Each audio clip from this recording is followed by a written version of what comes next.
প্রচণ্ড ধাক্কা লাগলো। কেউ যেন বাইর থেকে ঝাঁপিয়ে পড়ছে। আমি দ্রুত পিছিয়ে গেলাম। দরজাটা একটা ঝটকায় খুলে গেল, আর সামনে যা দেখলাম তাতে আমার দেহ অসাড় হয়ে গেল। একটা লম্বা কালো ছায়া মূর্তি দাঁড়িয়ে আছে। চোখ দুটো যেন জ্বলছে আগুনের মতো। মুখ নেই, হাত নেই, শুধু একটা বিকট গা, শিউরে ওঠানো অবয়ব। আজকের গল্প, মাঝরাতে জীর্ণ ভূতের আক্রমণ। রাত তখন প্রায় 12টা। আমি রাজীব, পেশায় একজন সাংবাদিক। বিভিন্ন অলৌকিক ঘটনা নিয়ে গবেষণা করে আমার নেশা। একদিন হঠাৎ এক অজানা নম্বর থেকে ফোন এলো। আপনি কি রাজীব বাবু? শব্দটা এতটাই অস্বাভাবিক ছিল যে গা ছমছম করে উঠল। গলাটা ভাঙাচোরা, যেন কোনো বৃদ্ধ কথা বলছে, কিন্তু কেমন একটা শীতল অনুভূতি হচ্ছিল শুনতে। আমি একটু ইতস্তত করেই জবাব দিলাম, হ্যাঁ, কে বলছেন? আপনার সঙ্গে দেখা করা দরকার, খুবই গুরুত্বপূর্ণ। এক অদ্ভুত গ্রামে যেতে হবে আপনাকে, যেখানে মাঝরাতে জিন আর ভূতের আক্রমণ ঘটে। আমি প্রথমে ভেবেছিলাম কেউ আমাকে বোকা বানানোর চেষ্টা করছে, কিন্তু কৌতূহল জাগলো। আমি অলৌকিক বিষয়ে খুবই আগ্রহী, তাই এমন কিছু ঘটনাকে হালকাভাবে নিতে পারি না। ফোনের ওপাশের লোকটি আরও জানালো, গ্রামের নাম নিশিপুর। জায়গাটা খুব একটা পরিচিত নয়। লোকচক্ষুর আড়ালে থাকা এক ধরনের ভৌতিক গ্রাম ওটা। আমি পরদিন সকালে রওনা দিলাম। কলকাতা থেকে ট্রেনে করে যেতে হবে আমাকে রামনগর, তারপর সেখান থেকে নিশ্চিন্তপুর যেতে হবে গাড়িতে। কিন্তু মজার ব্যাপার হলো, রামনগরের কেউই নিশিপুর সম্পর্কে ভালো কিছু বলতে চাইল না। একজন বৃদ্ধ বললেন, ও গ্রামে গেলে আর মানুষ ফিরে আসে না। রাত নামলেই সেখানে কিছু ভয়ঙ্কর কিছু নেমে আসে বাবা।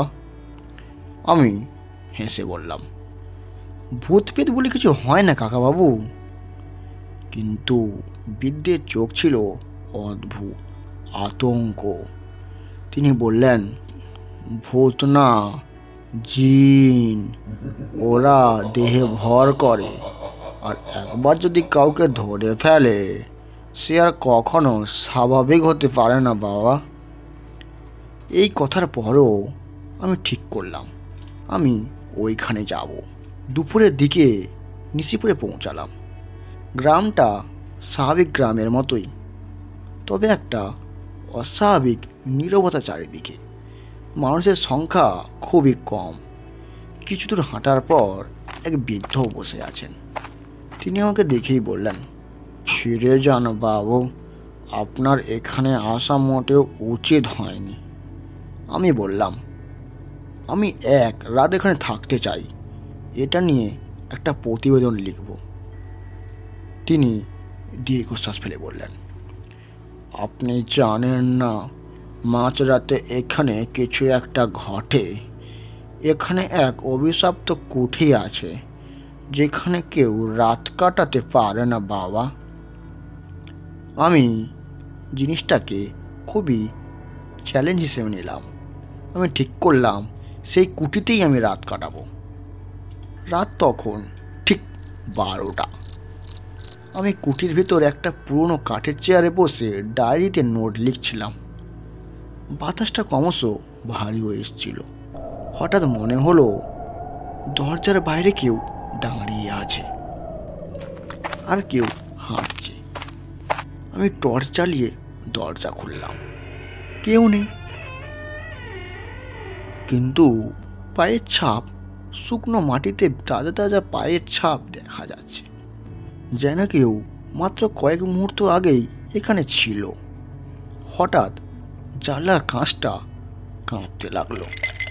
চারপাশ থেকে একটা ফিস ফিস আওয়াজ শোনা যাচ্ছিল। চলে যা তোরা, চলে যা, নইলে ওরা আসবে। আমার গায়ে কাঁটা দিয়ে উঠল। কে? ওরা কারা? ঠিক তখনই দরজার ওপর প্রচণ্ড ধাক্কা লাগলো। কেউ যেন বাইরের থেকে ঝাঁপিয়ে পড়ছে। আমি দ্রুত পিছিয়ে গেলাম। দরজাটা এক ঝটকায় খুলে গেল, আর আমার সামনে যা দেখলাম তাতে আমার দেহ অসাড় হয়ে গেল। আমি দৌড়ে ঘরে কোনায় গিয়ে পড়লাম। ছায়ামূর্তিটা ধীরে ধীরে আমার দিকে এগিয়ে আসছে। পায়ে কোনো শব্দ নেই, কোনো আওয়াজ নেই, শুধু একটা অনুভূতি যেন ঘর জুড়ে মৃত্যু ভাসাচ্ছে। আমি কোনো রকম পিছনে সরে গিয়ে একটা কাঠের টেবিল সামনে রাখলাম, যেন কিছু হলেও বাধা দেওয়া যায়। কিন্তু সেটা কোনো কাজে এলো না। অচমকা ঘরের বাতিটা ঝলসে উঠল, আর সঙ্গে সঙ্গে একটা বিকট চিৎকার ভেসে হলো। মনে হলো সখানে কণ্ঠস্বর একসঙ্গে আর্তনাদ করছে। আমি ঠোঁট কামড়ে শক্ত থাকার চেষ্টা করলাম। আতঙ্কে শরীরটা জমে গেলেও কৌতূহল হারিয়ে যায়নি। আমি লক্ষ্য করলাম ছায়ামূর্তিটার চোখ দুটো আবার আগুনের মতো জ্বলছে। তুই তুই এখানে কেন বাবা? তোকে এখানে কে এনেছে? কণ্ঠস্বর শুনেই আমার সিতারা ঠান্ডা স্রোত নেমে গেল। এটা কোনো মানুষের গলা নয়। গলা মনে হচ্ছে কাঁচের উপর দিয়ে লোহার টুকরো টেনে নিয়ে যাচ্ছে, একেবারে বিকট। আমি কিছু বলার আগেই ছায়ামূর্তিটা হঠাৎ মিলিয়ে গেল। মনে হলো যেন সেখানে ছিলই না। কিন্তু ব্যাপারটা এত সহজ ছিল না।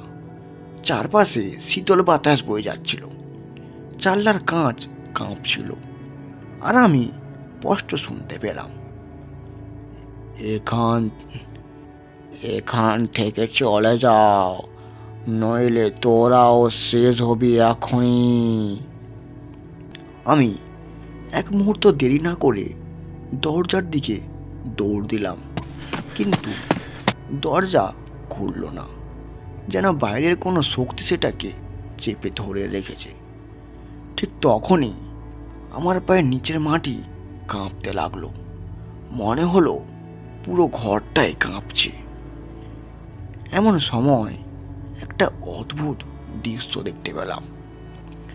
দেয়ালের ছায়াগুলো যেন জীবন্ত লাশ হয়ে উঠেছে।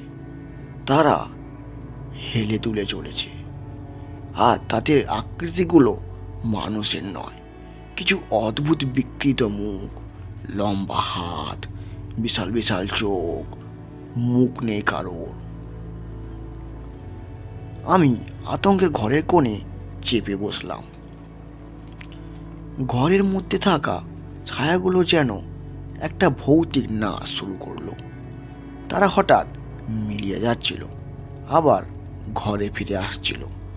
আমি চোখ বন্ধ করে শক্ত করে নিজেকে সামলানোর চেষ্টা করলাম। ঠিক তখনই দরজার বাইরে থেকে কারা যেন হাঁটার শব্দ পেলাম। কে যেন ধীরে ধীরে এগিয়ে আসছে। দরজা ঠেলে খুলতেই এক লাল পোশাক পরা বৃদ্ধ প্রবেশ করলেন। কুঁচকানো চামড়া, হাড় চিটচিটে শরীর, আর চোখের ভেতরে এক ভয়ঙ্কর দৃষ্টি। তিনি একটা গভীর নিঃশ্বাস নিয়ে বললেন, তুমি চলে যাও। তুমি জানো না তুমি কাদের জাগিয়ে তুলেছ। আমি কাঁপতে কাঁপতে বললাম, আপনি কে? এই গ্রামে কি হচ্ছে? বৃদ্ধ ধীর কণ্ঠে বললেন, এই গ্রাম অভিশপ্ত। এখানে 100 বছর আগে এক দরবেশে এক ভয়ঙ্কর জিনের খাঁচা তৈরি করেছিলেন, যাতে ওই জিনকে বন্দি রাখা যায়। কিন্তু একদল লোভী মানুষ সেই খাঁচা ভেঙে দেয়, আর তারপর থেকেই জিন মুক্ত হয়ে গেছে। সে এখানে থাকে, আর রাত নামলেই বেরিয়ে আসে। আমি হতবাক হয়ে গেলাম। তাহলে ছায়াগুলো? আমি প্রশ্ন করলাম। বৃদ্ধ বললেন, এগুলো সেই জিনেরই সৃষ্টি। ও মানুষের ভয়কে শক্তি হিসেবে ব্যবহার করে। কেউ যদি একবার ভয় পায়, ও তার দেহের ওপর পুরো অধিকার করে নেয়। আমি গলার শুকনো ভাব কাটিয়ে পড়লাম, এখন কি করা যায়? বৃদ্ধ বললেন, তোর একটাই পদ আছে বাবা, এখনই এখান থেকে পালা। কিন্তু সাবধান, তোকে এরা এত সহজে ছাড়বে না। আমি বৃদ্ধার কথা শুনে আর দেরি করলাম না। দুটো দরজা খুলে ছুট দিতে লাগলাম। কিন্তু দরজা খুলতেই বুকের মধ্যে ধাক্কা খেলাম। সামনে দাঁড়িয়ে আছে সেই ছায়ামূর্তি। এবার ওর শরীরের আগের চেয়ে অনেক বিশাল শক্তি দেখাচ্ছিল। চোখ থেকে যেন রক্ত পড়ছে। তুই যেতে পারবি না, একটা বিকট শব্দ হলো, আর চারপাশের আগুনের মতো লাল আলো ছড়িয়ে পড়ল। আমি অনুভব করলাম ঠিক তখনই বৃদ্ধ তার হাত থেকে এক ধরনের তাবিজ ছুঁড়ে মারলেন ছায়ামূর্তির দিকে। মূর্তিটা বিকট চিৎকার করে উঠল আর হঠাৎ করে মিলিয়ে গেল। আমি মুহূর্ত নষ্ট না করে দৌড় দিলাম। গ্রামের রাস্তা ধরে ছুটতে লাগলাম যত জোরে পারি। পেছনে তাকানো কোনো সাহস ছিল না। কিন্তু আমি জানতাম এই গল্প এখানেই শেষ নয়। সেই ভয়ঙ্কর জিনও হয়তো আবারও আসবে। আমি কলকাতায় ফিরে এসে অনেক খোঁজ খবর নিলাম। নিশ্চিপুর গ্রামের ইতিহাস ঘেঁটে দেখলাম সেখানে সত্যি এক দরবেশ এক ভয়ঙ্কর জিনকে বন্দি করে রেখেছিলেন বহু বছর আগে। কিন্তু বহু বছর আগে সেই কুঠির একদল প্রত্নতত্ত্ববিদ খোঁড়াখুঁড়ি করতে গিয়ে হঠাৎ নিখোঁজ হয়ে যান। এরপর থেকে গ্রামে শুরু হয় অদ্ভুত সব ঘটনা। আমার রিপোর্ট প্রকাশিত হবার পর বহু গবেষক সেখানে যেতে চেয়েছিলেন, কিন্তু আমি জানতাম যারা একবার নিশিপুরে যায় তারা সহজে ফিরে আসতে পারে না। আমি কি সত্যিই রক্ষা পেয়েছি, নাকি সেই ছায়ামূর্তিটা এখনো আমার পাশেই আছে? রাতের অন্ধকারে যখন ঘরের জানলার কাঁচ কাঁপে, তখনও আজও মনে হয় কেউ আমার নাম ধরে ফিসফিসিয়ে বলছে, তুই আবারও ফিরে আসবি, আমি তোর অপেক্ষায় আছি, তোকে আবারও আসতে হবে। আমাদের গল্প এখানেই সমাপ্ত। এইরকম গল্প শুনতে হলে আমাদের চ্যানেলটি সাবস্ক্রাইব করে আমাদের পাশে থাকুন। ধন্যবাদ।